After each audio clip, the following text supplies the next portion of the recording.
இயற்கை வேளாண் பேரறிஞர் ஐயா நம்மாழ்வார் அவர்களின் 11ஆம் ஆண்டு புகழ்வணக்க நிகழ்வு புதுச்சேரி நாம் தமிழர் கட்சி மணவெளி தொகுதி தவளக்குப்பம் 4 முனை சந்திப்பில் நடைபெற்றது. விவசாயம் என்பது வியாபாரம் அல்ல, விவசாயம் என்பது வாழ்வியல் அடி. காட்டுக்கு நடு மாட்டுக்கு நுனி வீட்டுக்கு என்று தன் வாழ்நாள் முழுவதும் தாரக மந்திரமாகத்தான் ஏரிய மேடைகளில் முழங்கியவர் நம்மாழ்வார்.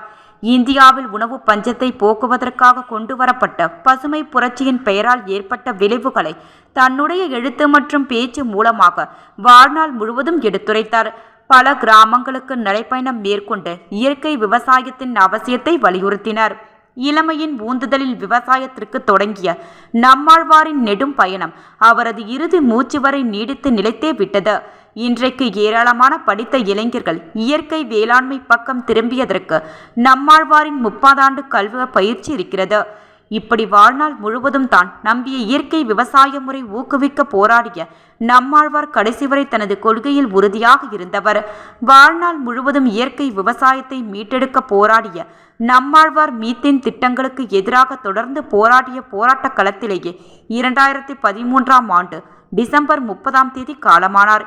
இயற்கை வேளாண் பேரறிஞர் ஐயா நம்மாழ்வார் அவர்களின் 11ஆம் ஆண்டு புகழ்வணக்க நிகழ்வு புதுச்சேரி நாம் தமிழர் கட்சி மணவெளி தொகுதி தவளக்குப்பம் 4 முனை சந்திப்பில் நடைபெற்றது. இந்நிகழ்வினை இளங்கோவன் ஒருங்கிணைத்தார். நாம் தமிழர் கட்சி மணவெளி தொகுதி உறவுகள் தனசேகர், கோகுல் ரமேஷ், பாலன் முகுந்தன், செல்வம், ஜீவா கனிஷ்கா, சாய்சரன் அனைவரும் பங்கேற்று நம்மாழ்வார் அவர்களின் திருவுருவ படத்திற்கு மலர் தூவி புகழ்வணக்கம் செலுத்தினார்கள்.